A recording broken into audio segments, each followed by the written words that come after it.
Docteur, Oui. si je comprends bien aussi, la patience, c'est un degré de foi. Tout à fait. Voilà.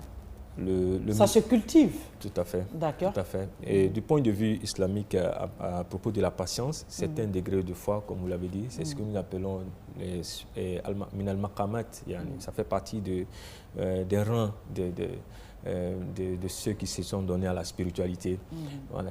Vous ne pourrez pas atteindre le résultat sans cette patience-là.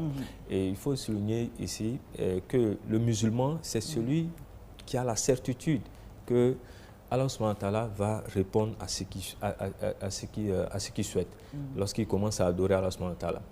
Et en même temps, il est conscient qu'il peut y avoir le contraire de cela.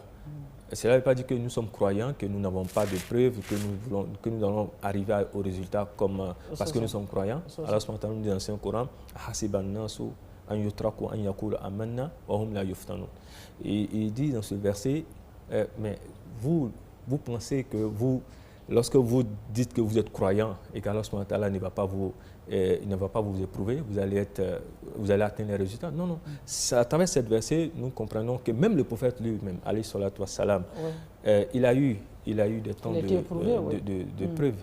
Mais qu'est-ce qui a fait qu'il est arrivé à ces résultats? Jusqu'à Allah subhanahu wa ta'ala nous dit Inna fatahna laka fathan mubinan. Il est arrivé à conquérir la Mecque, il est arrivé à installer, à faire triompher l'islam. Aujourd'hui, les gens payent plein de millions pour y aller. Pour y aller. Voilà. Maintenant, qu'est-ce qui a amené le prophète à atteindre ces résultats? Comme Allah subhanahu wa ta'ala nous dit, Fasbir sabran jamila. Allah subhanahu wa ta'ala a exhorté le prophète d'être patient, d'une belle patience. Parce que sans cette belle patience ici, les savants nous font savoir que, comme l'a dit le coach tout à l'heure, c'est cette confiance en Allah subhanahu wa ta'ala que ce résultat, ça va se faire. Donc, mais en même temps, je suis en action, je travaille, mais je suis sûr que ce résultat, ça va se faire. Sabran jamilan. Donc, c'est le musulman, ça fait partie de l'un des degrés le plus important pour le musulman. Et je dirais, c'est pas le musulman, le sachant ou le savant, non.